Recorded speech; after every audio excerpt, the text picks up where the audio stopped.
Council was lazy and greedy. He says that you established a pattern of working only until, I think, only Monday to Thursday, usually just in the morning, and even then not until 10 o'clock. Then you'd go off and have a lavish lunch, and then you'd go off for a siesta. What's your response to that? Bremer is not a school mom, and those governing council members are not his pupils. His view of the governing council is skewed. But you'd expect them to do more than 10 till 1 every day, wouldn't they? They did more than 10 till 1. Subsequent to this disasters that we're seeing now, there's a game of blaming the wogs. Blaming the wogs. The darkies are responsible for the, it's not our fault. And they're all responsible for the failure. Washington wanted Bremer to concede to Iraqi demands, and so did Greenstock. But Bremer was disinclined to listen to his British colleague. To some extent, there was a tension there that my job was to be a gadfly, and he didn't want those sorts of insects around. And so that was a difficulty. Washington forced Bremer's hand, speeding up sovereignty to the Iraqis. On the agenda before the invasion, off after it, was back on again. Mr. Blair had invaded Iraq partly to preserve Britain's special relationship with America. But now there was a diplomatic incident that suggested it wasn't so special to the Americans. Now, General Sanchez, it says here I'm supposed to read the President's Thanksgiving proclamation, but I thought the deal was it was the most senior person who reads it. Is that you, or? Sir, I don't know. Maybe we ought to get somebody from the back. Let's see if we got anybody more senior here who can read the President's Thanksgiving speech. Is there anybody back there who's more senior than us? Tony Blair's special envoy to Iraq hadn't been invited. Sir Jeremy Greenstock's office was next to Paul Bremer's, but Bremer had slipped away without a word. I didn't know about it until after it was over, and I thought that that was a poor sign of Anglo-American cooperation, but it's only a little symptom. They wanted to keep this thing very close. But not so close that local Iraqis weren't on the guest list. I want to thank the members of the governing council who are here. Did you say to Bremer, He was aware I was unhappy about it. So this was not a calculated insult to the British? Oh, of course not. I have great respect for both the Prime Minister and for his representative there. Of course not.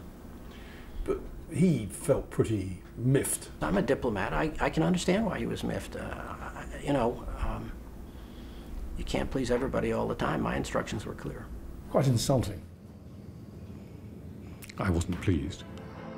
Bremer had been marching his reconstruction team to the top of the hill.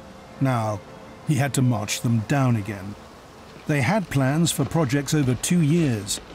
The decision to accelerate sovereignty meant cutting back to just 8 months. It had a negative effect because human nature was such that many of the coalition workers, bureaucracy, started thinking about how to wind the operation down rather than to continue with it right up until the last moment. And of course, the bad guys also saw this as a moment which was when they could take over. British officials were discovering they were powerless to stop the bad guys shaping Iraq. They were caught in the middle of forces they had no understanding of.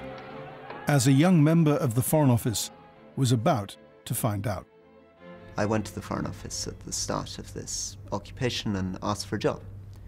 And it turned out that people were not very keen to take these jobs in southern Iraq, and so they gave me this job, which I was initially very flattered to have. Rory Stewart was just 30 when he was given a province the size of Northern Ireland to run. An early challenge came when an angry crowd gathered outside the offices of the Iraqi governor he'd just appointed. They accused the governor of giving jobs to his relatives, which he was. The Iraqi governor came to see me and said, "Clear away this crowd." And we said, no, this crowd has permission to demonstrate. And we talked about freedom of association. And one of us said, "Governor, often in Britain, we have 10,000 people gathered outside the Parliament building. You're just going to have to get used to it." And he replied, "This is not Britain." The police, relatives of the governor, opened fire on the demonstrators, killing 2 of them. So we went in, we encouraged the governor and his police cordon to go home, and we put a company of British troops between the crowd and the governor's now empty office. The company of troops stood there, very courageously, for about 7 or 8 hours, with people throwing improvised explosive devices at them. Some of the soldiers were wounded. One group of soldiers snapped. It makes for shocking viewing. Yes. Oh yes, you're gonna get it. There was no mercy. Yes. Naughty little boys, you little fuckers. Eventually, the crowd dispersed, the troops left, and the governor's office was looted. The governor said, "What on earth is happening here?" And one of my colleagues said, "Governor, maybe it was better that a few computers got stolen than more people got killed. Property is less important than life." And the governor said, "What on earth are you talking about? You wouldn't allow the mob to get into your building and steal all your computers, would you?" No. And indeed, he was completely correct. And from that moment onwards, any trust between us and the governor was lost. To all sides, Britain had emerged as impotent, powerless to change anything. The soldiers weren't prepared to kill Iraqis or be killed in a feud between two violent factions. Standing in the middle had achieved nothing. We can't state build, we can't impose order, so we muddle through. We say we're the best armed tribe amongst the tribes, a quote from a senior British military guy who'd say, "Oh, well, nice to meet you chaps. We're not really going to change the status quo. In fact, we're not really going to bother you, so don't shoot us, please." It was also clear that the Americans were not in control of events either.